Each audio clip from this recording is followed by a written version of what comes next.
Hey everyone, Dr. Frunkey here with a really special knife consult for you on the Phillipe Jourget Fif20. If you go back on my channel about a year ago after the Blade Show 2018, I got to come home with a knife that belonged to my friend Mike. He goes by Blue Man Blade on Instagram.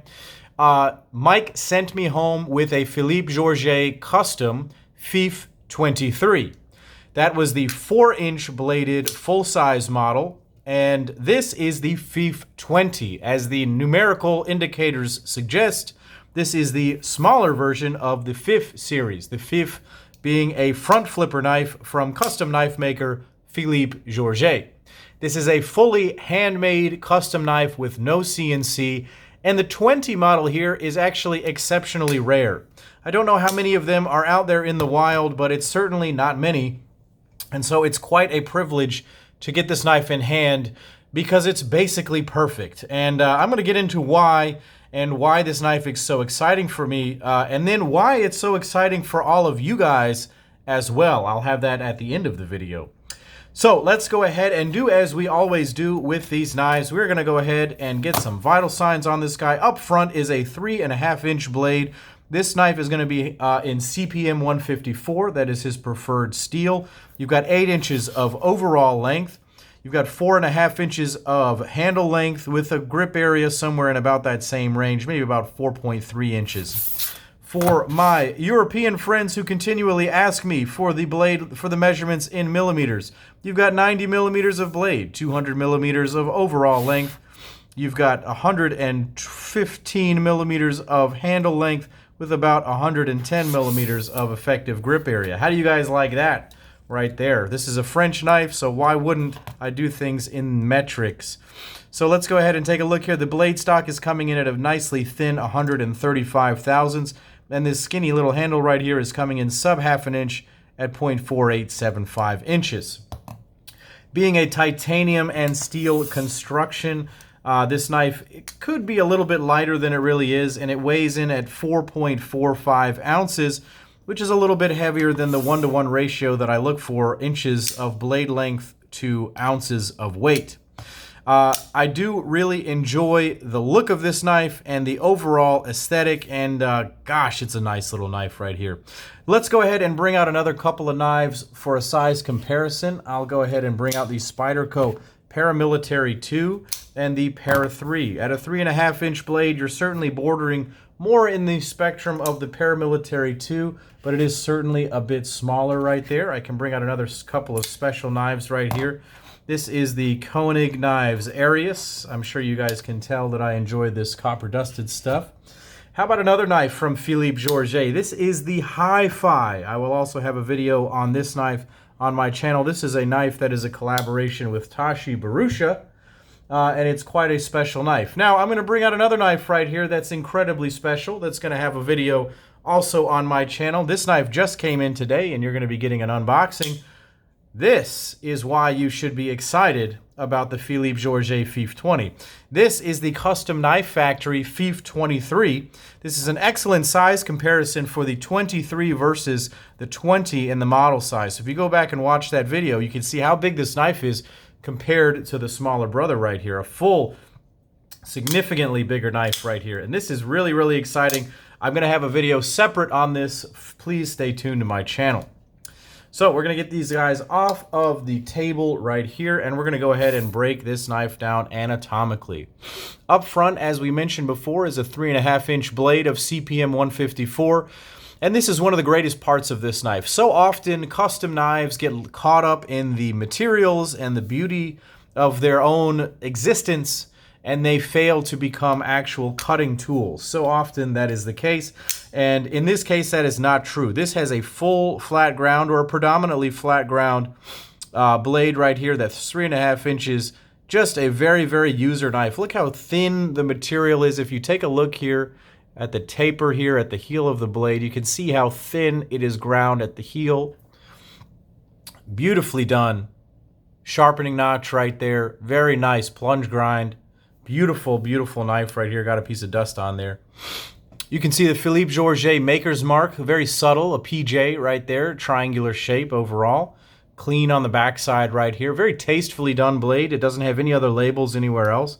I really enjoy that about his design. Very simple, very clean all the time. Even on this Hi-Fi right here, the logo is tucked away into that same corner, and then you have Tashi's big old logo on the back. However, Phillipe likes a subtle logo. I like that.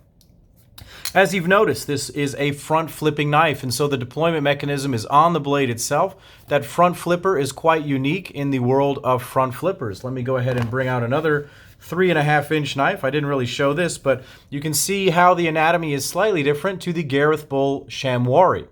The Phillipe Jourget has a bit more of a prominent tip right there, and it does allow for a bit more of an aggressive grab. The Chamois relies on deeper and sharper jimping to allow for traction on that. This one has a little bit longer of a lever arm and requires that for deployment.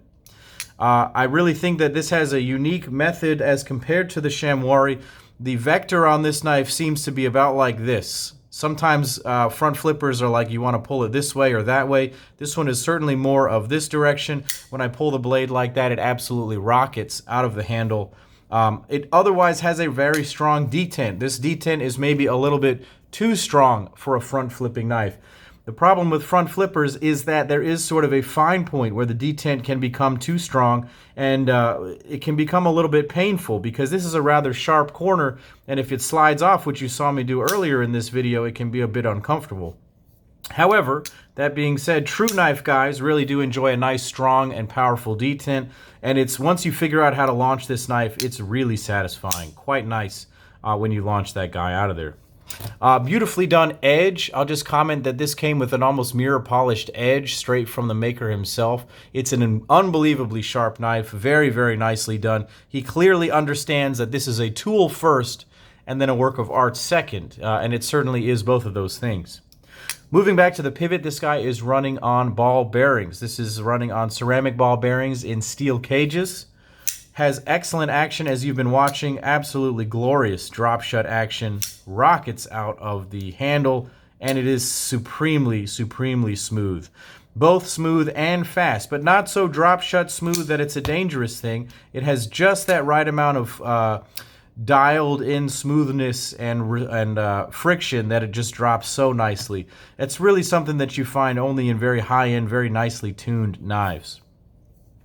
I really enjoy the way that this flips open. I could be addicted to that all day. I will say if you try to reach over the top and use this, it becomes even more of an aggressive flip. It's almost too powerful of a flip. I've actually flipped it so hard by the over the top that it bounced in and then out of the lock because it came so fast it bounced out of its own lock. And so I've really just stuck to doing it the traditional way, just with the thumb like that. Moving back to the handles here, these are simple pieces of titanium going on this knife. There is no internal milling. Phillipe makes these knives completely by hand with no CNC, and so there is not any internal milling. That is something you will see present on the production version. But these become fairly simple scales right here, fairly simple handles, but they are done by hand, and they are absolutely stunning and beautiful to behold. Their simplicity and their cleanliness combined with this nice bead blasted and tumbled finish is just super, super nice. The backspacer is done in a satin finish titanium half-length technique right here. The screws are screwed through that backspacer and into the back scale. Little touch of class. Even these screw holes have little micro chamfers on the edges of them, making them very, very beautiful to look at. The pocket clip is also done in titanium. Very, very functional pocket clip pushed all the way to the back of the knife, so only a small amount of the knife shows up out of your pocket, just enough to grab onto and pull it out. It has the perfect amount of retention and the perfect amount of spring. It's as if a popular production knife company developed and built this thing. Really, really nicely done. Absolutely amazing. So what do I think of the Phillipe Jourget Fif20? Well, I think this may be one of the world's most perfect everyday carry folding pocket knives. I say that because it is an amazing size at 3.5 inches. It is beautifully restrained in its execution with its beautiful hand rub satin finish on the blade. I didn't mention that before. Take a look at how perfectly done that hand rub satin is. Beautiful finish work on the handle, exactly the right size for everyday carry.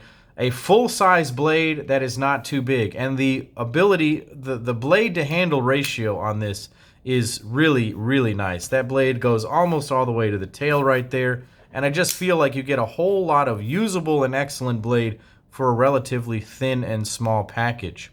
At 4.5 ounces, it carries like a dream. Yes, it could be a small amount lighter perhaps, but I am not complaining. Anything under 5 ounces is what I would consider to be a reasonable everyday carry weight. Other niceties you see are the lock bar cutout. You can see that if you look at it from straight on, it looks like a single milling pattern, and then you can see that it's two separate areas right here, and that he's got a cutout for disengaging the lock bar. The lockup is early and perfect. There is no steel lock bar insert, but there is no lock stick. Perfect geometry on this. Very secure lockup. Honestly, this knife is incredible. I am blown away. I wish that I could get my hands on one of these. I have the opportunity actually to get a FIF20 with bronze anodization, but I would have to sell the gentleman my BBM. That is a bit of an aggressive trade, and even though I love this knife, I'm not entirely sure that I'm willing to sacrifice the most Frunkey knife of them all in order to get it. However, that being said, I like this knife so much that I am seriously considering that trade, and let that speak volumes about how awesome this is.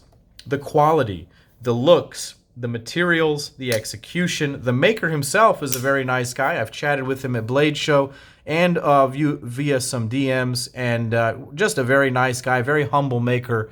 And honestly, this is someone that we should all be paying attention to. Philippe Jourget is one of the world's best knife makers, and I think he's only going to become more popular, especially now that there is a production knife available of his work. So thank you to Mike, who goes by Blue Man Blade, for letting me check this knife out. The FIF20 is perhaps one of the best pocket knives I've ever seen. I'm just really blown away by it. I mean, let me put this up there with the Shamwari. Let me put this up there with the Koenig Arius, with the Peter Rossetti Nirvana, in terms of absolute perfect everyday carry knives. Just absolutely amazing. So thank you guys for watching. Let me know what you think down in the comments below. Go ahead and click like and subscribe to my YouTube channel here. Follow me on Instagram at Dr. Frunkey, and follow my friend Mike at Bloominblade, and check out Philippe Jourget's work. I understand that after the Blade Show 2019, he is going to be setting up his own personal website through which he will be selling some knives. And so pay attention to this maker. He's about to blow up again. I guess he's about to blow up in a bigger way than he already has in the past. I don't know what I'm trying to say, but you know what I'm trying to say. Pay attention to Philippe Jourget. Thank you guys for watching, and as always, this is Dr. Frunkey saying, take care.